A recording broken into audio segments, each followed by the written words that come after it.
Welcome to This Week in East Brunswick. Two East Brunswick high school students were winners in a Bill of Rights awards competition sponsored by the New Jersey Bar Foundation. And if you or anyone in your family has problems sleeping, Doug Halverson begins his 4-part series on sleep disorders. Cholesterol has been a big topic in the news recently, and the library sponsored a cholesterol information session. These stories and more are coming up, including a preview of a unique art exhibit currently on display at the library, and a preview of this month's Let's Talk Health. But first, a look at programming here on Channel 8 next week. At 10 Monday morning, Lenore Kulik demonstrates aerobics with interval training on Look Great, Feel Great. Stories from the Library follows at 10:30 with children's librarian Ann Burlingame. Last Chance Children is the topic of discussion Tuesday night at 7 on In Print. And at 7:30, John Magliaro presents Sports Talk. Dolly Vasta enjoyed yet another award-winning year in 1989 with For Art's Sake. In December, we'll show you some of the year's best. That's Wednesday night at 7:30. At 8 o'clock, tour the latest exhibit at the Middlesex County Museum and see New Jersey patent models and inventions on the arts. We'll return Thursday night at 7 and 8 with a new edition of This Week in East Brunswick. And at 7:30, Sandra Landman interviews Dr. Penelope Latimer, president of the Crossroads Theater, on EB People. Check the community bulletin board for Saturday's repeat schedule. The New Jersey Bar Foundation recognized the accomplishments of 28 grade, middle, and high school students across the state for their award-winning entries in the Bill of Rights competition sponsored by the foundation. Students submitted entries in the following categories: art, literature, music, and miscellaneous for those entries that did not fit the previous categories.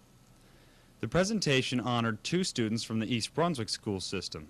Kenny Stahl of Churchill School was awarded the second prize for literature and received a $100 U.S. savings bond, while Glenn Schulman, also from Churchill School, was granted the first prize honor of a $1,000 U.S. savings bond for his photographic display under the category of art. The awards were presented by Vincent Aprizese, the chair of the Public Education Committee. In addition to the ceremony, the Law Center displayed the original copy of the Bill of Rights so that participants were allowed to view our proud heritage close up. During the presentation, Michael Prigoff, the keynote speaker and president of the foundation, had this to say about the document. For many years, back in the early years of our country, the Bill of Rights was taken all around the country and shown so that people could see that it really existed. And because of that, being exposed outside to sunlight and to a lot of handling, the ink on it is slowly fading. And it eventually will fade to the point that it'll be difficult, if not impossible, to read the writing on it. But that doesn't really matter. After all, it's just a piece of paper.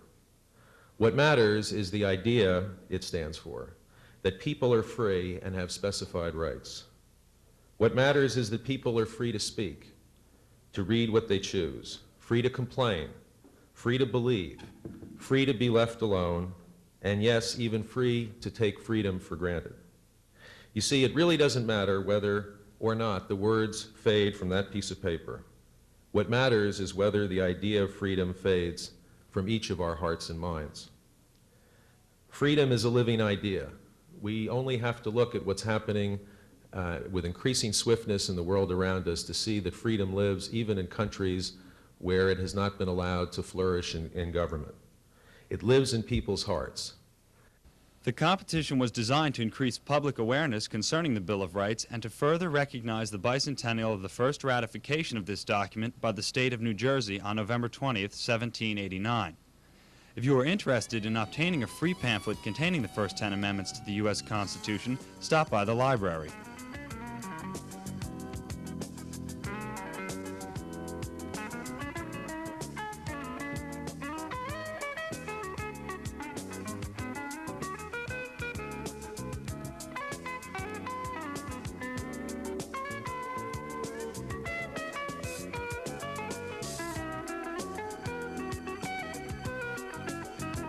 For the Greeks of the Golden Age, it was a gift from the god Hypnos brought to mortals by fanning wings. Shakespeare saw it as nature's soft nurse. Sigmund Freud saw the dreams that occurred during it as the Royal Road to the Unconscious. The Sandman came to Hansel and Gretel lost in the witch's woods, and he brought it. All of these examples refer, of course, to sleep, that strange wonder of human existence. Now, most of us take it so much for granted that we really don't pay any notice to it, and we just kind of assume that it will happen. Especially for children, we assume that sleep will happen and that it will be good. But what happens when the Sandman doesn't come? I'm Doug Halverson, Director of Consultation and Education for the Middlesex County Mental Health Clinic. This is the beginning of a 4-part series on pediatric sleep disorders, or when the Sandman doesn't come. Our guide for this series will be Dr. Sandra England, Associate Professor of Pediatrics at the University of Medicine and Dentistry here in New Jersey, and also co-director of the Sleep Lab here at the Robert Wood Johnson Hospital in New Brunswick. In the first installment, Dr. England will look at what aspects of sleep are commonly measured. In the second, we'll look at obstructive disorders. In the third, we'll consider the effects different drugs have on sleep. And then in the fourth and final session, we'll look at psychiatric and behavior disorders and their impact or relationship to sleep disorders. Join us now, Dr. Sandra England and myself, Doug Halverson, as we look at pediatric sleep disorders when the Sandman doesn't come. Dr. England, why would a child like Lauren be referred to the sleep lab? There are a number of problems during sleep in children, which are usually originally diagnosed because these children have difficulties in school. They wake up with headaches in the morning, they may snore a lot, they generally just don't sleep very well, and they're referred to their pediatrician for these problems and eventually end up here in the sleep lab to be studied. What kinds of problems would a child have that would bring them here? Most of the problems have to do with either not getting enough sleep during the night or not getting good sleep during the night, or secondly, and probably more normally, problems of breathing during sleep, that the child doesn't breathe well, they constantly wake up during the night because of these breathing problems. Therefore, they're tired during the day, they don't do well in school, they tend to be unhappy and irritable children. I guess the basic question then really is, why do we need to sleep at all, though? Well, sleep is an interesting process that really isn't very well understood. And what we believe is happening during sleep is that it's a restorative process, that there are a lot of functions going on where growth is occurring, especially in children. And secondly, that cells that have been damaged during the normal course of the day can be repaired during this restorative nighttime quiescence of the body. Sleep, in fact, isn't just one single stage, but we go to sleep and we go into light sleep, we then progress into a much deeper sleep, and eventually into what's called rapid eye movement sleep, when there's a lot of twitching of the eyes and movement of the limbs. And that's the time, in fact, when we actually dream during the night. We go through several cycles of these sleeping periods during the night and awake refreshed in the morning, and the restorative processes have helped us be able to function well during the next day. So I guess there's some connection then between the different stages of sleep and what's going on during sleep and all these wires and things attached to Lauren. Yes, this is Lauren Scardella, and she's here for a sleep study. We've already attached her, ready to monitor her for the whole night while she's sleeping. What we're going to look at, we said, is two things, really: how well she sleeps, and secondly, how well she breathes during sleep. To look at how well she sleeps, we monitor a number of things. These little stickers right here will detect brain waves during the night, and as she goes through light sleep into deep sleep and eventually into dreaming sleep, the pattern of electrical activity will change, and we'll be able to detect that with these little stickers. The second thing we look at is her eye movements, because, as I said, there's something called rapid eye movement sleep when the eyes twitch back and forth. We detect those twitching movements with little electrodes placed on either side of her eye. We also have here some funny looking little stickers on her chin, and those are really picking up how much muscle activity there is in her chin. As she goes to sleep, those muscles in her chin will relax more and more and more, and eventually will become very quiet so that her chin may even droop down a little bit, and we detect that during the night. So those three things basically allow us to determine how well she's sleeping.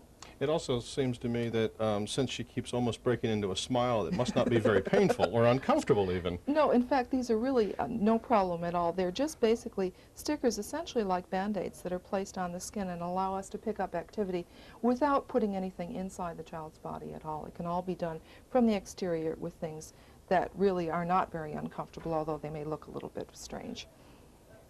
Finally, what we measure is how well Lauren's breathing during the night. And we do that with 3 different measurements. The first one is this little piece of tape across here is holding a little sensor by Lauren's nose, which detects air moving in and out of her nose and in and out of her lungs. So that allows us to tell if air is flowing here at the nose. The second thing we have are 2 bands placed on Lauren's chest and abdomen. Those detect the movements of the chest. You can see her chest is rising with each breath in and falling with each breath out. We can detect those movements throughout the night too. And finally, on Lauren's finger, we have a little probe with a light shining in it. That allows us to detect throughout the night how well her blood is carrying oxygen. And oxygen, as you know, is very important in terms of keeping cells functioning normally within the body. So we are able to detect all night how well she's breathing, how well she's sleeping, and how well her breathing is keeping oxygen flowing in her blood. So a child could be referred here then if they're having any clear or even any more subtle evidence of sleep problems, and you'd want to be then measuring how well they breathe and how well they sleep generally. Yes, and our usual approach is to first have the parents complete a questionnaire which gives us some idea of the problems we would be looking for in the child. Questions such as, does your child wake up with headaches in the morning, which can tell us a lot about whether they're sleeping well, whether they're keeping their blood well oxygenated during the night. So that questionnaire is the first step, and obviously talking to the family physician or the pediatrician is really the first step along the road to coming here for a nighttime study. Well, Lauren, I guess we ought to do you a favor and get out of here and get the lights off so you can go to sleep. Cholesterol is a popular topic these days, and there are many questions that the public has frequently been asking. Nutrition expert Marilyn Shoren answered these questions and more at a presentation at the library. Cholesterol Countdown included a discussion of the value of the new fad oat bran and the pros and cons of specific foods. Shoren offered information and practical suggestions for watching cholesterol and fat intake. I think that there's nothing that you see about nutrition more in the news these days than the problem we have of elevated blood cholesterol and the high-fat diet that we eat and the diet that we eat that's so high in calories and low in fiber. All of this combines to make a very high-risk diet in terms of coronary heart disease. And yet there's a lot of information out there on actually how to get your cholesterol, really that you should get your cholesterol down, but not that much information, I think, on actually how to lower your cholesterol. So I really hope tonight to give you some very specific kinds of information on how to get your cholesterol down, how to eat a low-fat diet. Okay, if you think about cholesterol in your foods, and when we talk about cholesterol, you have to remember, on the one hand, I was talking about blood cholesterol. On the other hand, now I'm going to start talking about foods, and foods which contribute to raising your blood cholesterol level. And we can find cholesterol in foods. It's found only in animal foods. There's no cholesterol in any vegetable food. So no matter what margarine you buy, it's not going to have any cholesterol. So they can all tell you no cholesterol. No margarine has cholesterol. All margarine comes from vegetable products. Potato chips, they'll tell you from now till doomsday they've got no cholesterol in them. Sure, they don't. That doesn't mean they're such great foods for you, but they aren't going to have any cholesterol. So no cholesterol seems to be the buzzword on a lot of food products. It doesn't make it a healthful food. But the cholesterol heroes, if you will, are some of these foods. And everybody knows about egg yolks being high in cholesterol. But what about fish eggs or caviar over here on the right-hand side? They just are the eggs of fish, and they're also extremely high in cholesterol. Kidney, liver, brains, and sweetbreads are all extremely high in cholesterol. And here's the actual amounts of cholesterol: 550 milligrams of cholesterol in 2 egg yolks. Now, the National Cholesterol Education Program encourages people not to have more than 300 milligrams a day. That's the reason why we're telling people to watch out for the amount of egg yolks they eat. Okay, because 1 egg yolk, and basically there it is. You've had all the cholesterol you should have for a day. The caviar has about as much cholesterol as the egg yolks. And look at those brains. 1,650 milligrams of cholesterol. You didn't know that your brains really were such great sources of cholesterol. Okay. And liver, I think many of you do know that liver is a source of a very concentrated source of cholesterol.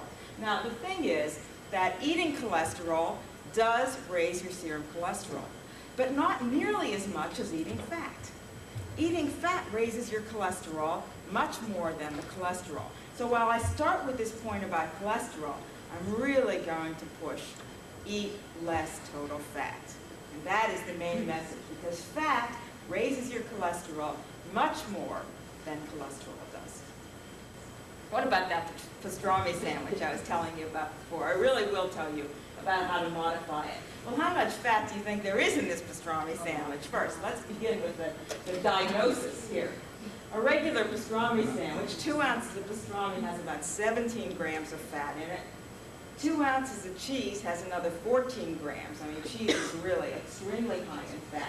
And I said mayo, but it's really Russian dressing. About a tablespoon of mayo here is another 11 grams of fat. This is a whopping 42 grams of fat.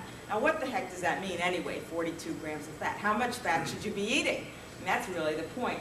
If someone's eating about 2,000 calories a day, the cholesterol education program recommends that you have no more than 30% of your total calories coming from fat. Now, typically as Americans, we eat more than 40% of our calories from fat.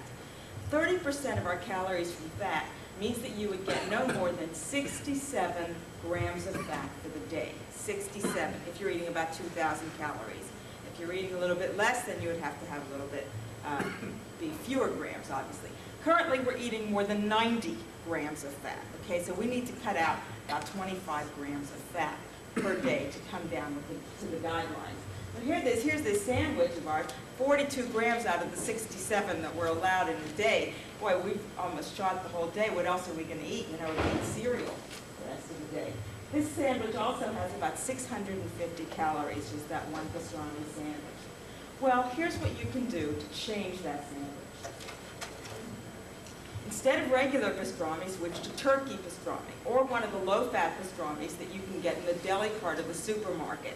You can get low-fat pastrami made by Oscar Mayr, Louis Rich, Carl Buddig. They come in small 2.5, 3-ounce packages in the supermarket. 3 ounces of that, I've upped the amount of pastrami and decreased the amount of cheese in order to still give you 4 ounces of meat or cheese in the sandwich. 3 ounces of that pastrami only has 5 grams of fat instead of the 17 grams that you saw before in the 2 ounces of regular pastrami. And the 1 ounce of cheese, there's not much you can do about cheese. Even the so-called low cholesterol cheeses or light cheeses don't have significantly less fat. In fact, yesterday I was at Delicious Orchards checking out all their low cholesterol, low-fat cheeses, and they actually were advertising them as low-fat, and they were 8 grams of fat per ounce. So just so that you know, I was doing a little field survey yesterday, and so really all I did is decrease the amount of cheese there and cut out the Russian dressing, leaving you with mustard and pickle on the sandwich. So instead of 42 grams of fat, we're now down to 12 grams of fat. It's a big difference, and we've almost decreased the calories by half. Okay, you believe me now? Marilyn Shorn is a registered dietitian and holds a PhD in nutrition. She started NutriFit, her own nutrition consulting firm, 6 years ago. There are many misconceptions about the origins of asthma. However, there are several new treatments to help asthma sufferers. Both of these topics will be discussed on the December edition of Let's Talk Health. Ken Shalhoub and guest Susan Schulman, author of the Asthma Handbook, offer new information for this condition. I know that there are many chemical treatments that we should discuss, but I also want to discuss the maybe you might want to call it the more holistic viewpoint of diet and exercise and things like that. So Okay. let's start with some of the new chemical inhalers and things that are around, and then we can get into the other thing after that. Okay. There are basically 4 classes of drugs that are used in asthma. There's a theophylline group, and that's usually taken as a pill. And there's a group called sympathomimetic drugs, which is the most pure form of it is adrenaline, which most people have heard of. And that whole form of drugs tends to increase that enzyme that's lacking so that the lung will be smoother. And many of the drugs are of that form.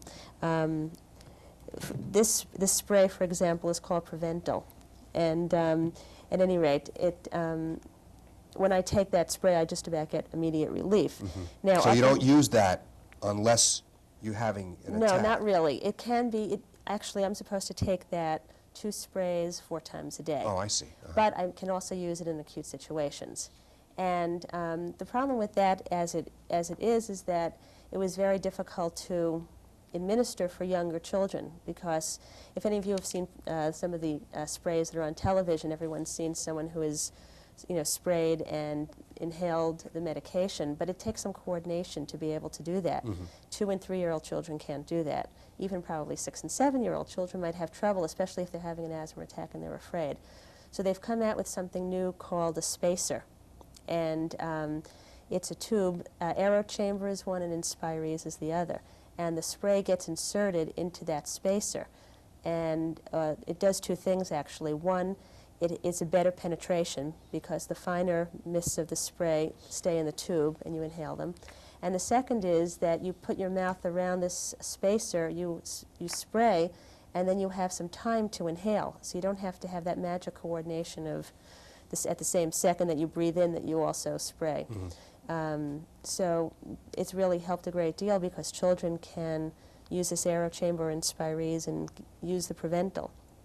The Prevental can also, And the Prevental induces the body to do what now? Okay, it helps to produce more of the enzyme? Of CAMP, which is CAMP, cyclic AMP, which keeps the lung muscles smooth. Oh, I see. Adrenaline does it also, but it's a little, well, it's risky for people to do that on their own because adrenaline has other effects.